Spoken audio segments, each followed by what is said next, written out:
వీక్షకులకు నమస్కారం. Delhi liquor scam కేవలం 350 కోట్లయితే దేశవ్యాప్తంగా సంచలనం సృష్టించింది. 1989లో రాజీవ్ గాంధీ ప్రధానిగా ఉన్నప్పుడు 50 కోట్ల రూపాయల బోఫోర్స్ కుంభకోణం దేశాన్ని వణికించింది. ప్రధాని నరేంద్ర మోదీ వచ్చిన తర్వాత ఆ కుంభకోణాలన్నిటికీ స్వస్తి పలికారు.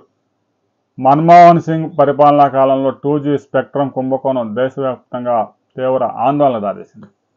ఇక బొగ్గు కుంభకోణం, అనేక రకాల కుంభకోణాలు దేశాన్ని కుదిపేశాయి. కానీ ఆంధ్రప్రదేశ్లో తాజాగా వెలుగు చూసిన లిక్కర్ కుంభకోణం, తాజాగా వెలుగు చూడడం అంటే ఇప్పుడు వెలుగు చూసిందేం కాదు, ఆంధ్రప్రదేశ్ దీని మీద సిట్ వేసింది. 3200 కోట్ల రూపాయల చేతులు మారాయని దర్యాప్తు సంస్థ చెబుతున్నా దాదాపు 10,000 కోట్ల రూపాయలు పైగా కమిషన్లు వసూలు చేశారు అనే విషయాన్ని తెలుగుదేశం పార్టీకి చెందిన ఒక సీనియర్ నేత సాక్ష్యాధారాలతో సహా చెప్తా ఉన్నారు.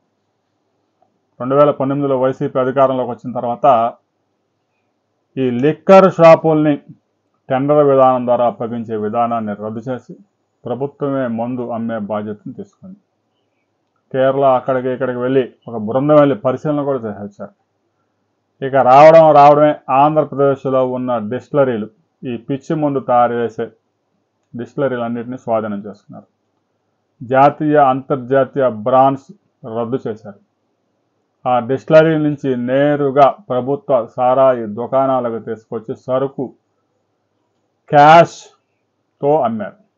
డిజిటల్ పేమెంట్స్ దేశవ్యాప్తంగా పెద్ద ఎత్తున ఉద్యమం అలా జరుగుతున్న డిజిటల్ పేమెంట్లు లేకుండా క్యాష్లోనే అమ్మి ఆ కమిషన్లన్నీ నెలకి 60 నుంచి 70 కోట్లు దండుకున్నారని సీటు చెబుతున్నా ఇది 200 నుంచి 300 కోట్లు ప్రతి నెల లేపేశారు అనే విషయాన్ని తెలుగుదేశం పార్టీ సీనియర్ నేత సాక్ష్యాధారాలతో సహా చెప్తా ఉన్నారు.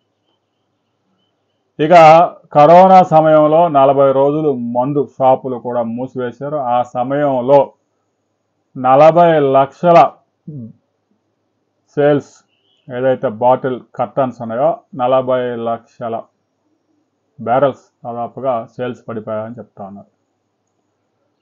40 రోజుల్లో అంత సేల్స్ పడిపోయే అవకాశం లేదు.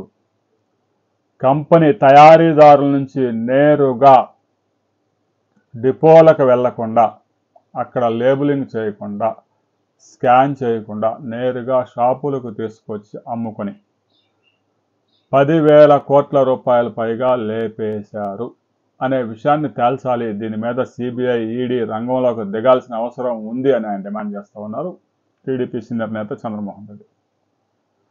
రకరకాల బ్రాండ్లు, క్వాలిటీ లేని మద్యం 5 సంవత్సరాలు రాష్ట్ర ప్రజలకు తాపించి లక్షల మంది ప్రాణాలను హరించి వేశారు. లక్షల మంది అవయవాలు, లివర్లు, కిడ్నీలు పోయి హాస్పిటల్ పాలయ్యారు అనే విషయం స్పష్టం. అందులో ఎలాంటి అనుమానం లేదు. ఆంధ్రప్రదేశ్లో అమ్మిన లిక్కర్ చెన్నైలోని ఒక ప్రముఖ సంస్థలో పరీక్షలు చేయించినప్పుడు ప్రమాదకరమైన మూలకాలు 3ని గుర్తించారు. అవి గనక ఆ మందు గనక తాగితే మనుషులు ఎక్కువ రోజులు బతకరు, అవయవాలు దెబ్బతిని పోతాయని స్పష్టంగా రిపోర్ట్ ఇచ్చింది. అయినా కూడా అప్పటి ప్రభుత్వం ఆ మందు సేల్స్ ఆపలేదు. 1000 కోట్లు లేపేశారు. ఈ కేసులో ఇప్పటికే రాజ్ కసిరెడ్డిని అరెస్ట్ చేశారు. A1గా, A6గా ఉన్న సజ్జల శ్రీధర్ రెడ్డి, ఏదైతే నంద్యాలలో SPY ఆగ్రోస్ డిస్టిలరీస్కి సంబంధించి అప్పటి MD సజ్జల శ్రీధర్ రెడ్డిని అరెస్ట్ చేశారు. విజయసాయి రెడ్డిని అయితే 2 సార్లు విచారించి వదిలేశారు. ఎందుకంటే లిక్కర్ పాలసీ రూపొందించే ముందు హైదరాబాద్ జూబ్లీహిల్స్ జర్నలిస్ట్ కాలనీలో విజయసాయి రెడ్డికి చెందిన ఇంట్లో 2 సార్లు సమావేశమయ్యారు ఈ బ్యాచ్ అంతా. ఇక తాజాగా ఎవరైతే సజ్జల శ్రీధర్ రెడ్డిని పోలీసులు విచారించారో కీలకమైన సమాచారం శ్రీధర్ రెడ్డి విచారణలో చెప్పినట్టు తెలుస్తోంది. మాది ఏమీ లేదు, అంతా బిగ్ బాస్. ప్రతి నెల 200 కోట్లు బిగ్ బాస్కి క్యాష్ రూపంలో వెళ్ళాయి. ఇదంతా రాజ్ కసిరెడ్డే చూసుకున్నాడు. మేము ఏ కంపెనీ నుంచి ఎంత ఆర్డర్ ప్రభుత్వానికి తీసుకురావాలి అనే విషయంలో మాత్రమే మా పాత్ర ఉంది. కమిషన్ల వ్యవహారం అంతా వాళ్ళే చూసుకున్నారు అనే విషయాన్ని శ్రీధర్ రెడ్డి స్పష్టంగా చెప్పినట్టు తెలుస్తాం. ఈ కేసులో అసలు కింగ్ పిన్ని పోలీసులు అరెస్ట్ చేస్తారా? కింగ్ పిన్ని వదిలేసి మిగతా రాజకాష్ రెడ్డి, విజయసాయి రెడ్డి, మిథున్ రెడ్డి, సజ్జల శ్రీధర్ రెడ్డి, బాలాజీ రెడ్డి, చాణక్య రెడ్డి వీళ్ళని అరెస్ట్ చేస్తారా అనేది ఇప్పుడు ప్రజల ముందున్న ప్రశ్న. అసలు కింగ్ పిన్ని వదిలేసి ఎవరైతే నెలకు 200 కోట్లు వేసుకుపోయినాడో వాడిని వదిలేసి మిగతా కమిషన్ల కోసం కక్కుర్తి పడిన వారందరినీ అరెస్ట్ చేయడంలో ఉపయోగం లేదు. కేంద్ర నిఘా సంస్థలు ఈడీ, సిబిఐ ఈ కేసు విచారణ చేపట్టాలి. సిట్ చాలా వరకు సమాచారం సేకరించింది. ఈ విషయంలో ఈడీ, సిబిఐ కూడా రంగంలోకి దిగితే ఈ లిక్కర్ మద్యం కుంభకోణంలో కింగ్ పిన్ ఎవరు అనేది తెలిపింది.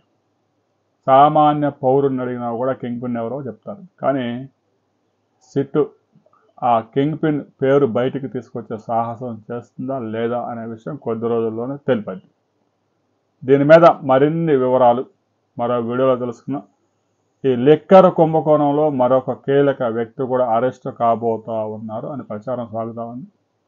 త్వరలో ఒక కీలక వ్యక్తి అరెస్ట్ కాబోతున్నారు ఈ కేసులో. ఇప్పటికే A1, A6 మాత్రమే అరెస్ట్ అయ్యారు కాబట్టి మిగిలిన మరో 4-5 ఈ కేసులో అరెస్ట్ చేసే అవకాశం స్పష్టంగా కనిపిస్తోంది. లిక్కర్ కుంభకోణం మీద మరిన్ని అప్డేట్స్ అందిన తర్వాత మనం మరో వీడియోలో తెలుసుకున్న వీడియోని లైక్ చేయండి, షేర్ చేయండి, సబ్స్క్రైబ్ చేసుకోండి.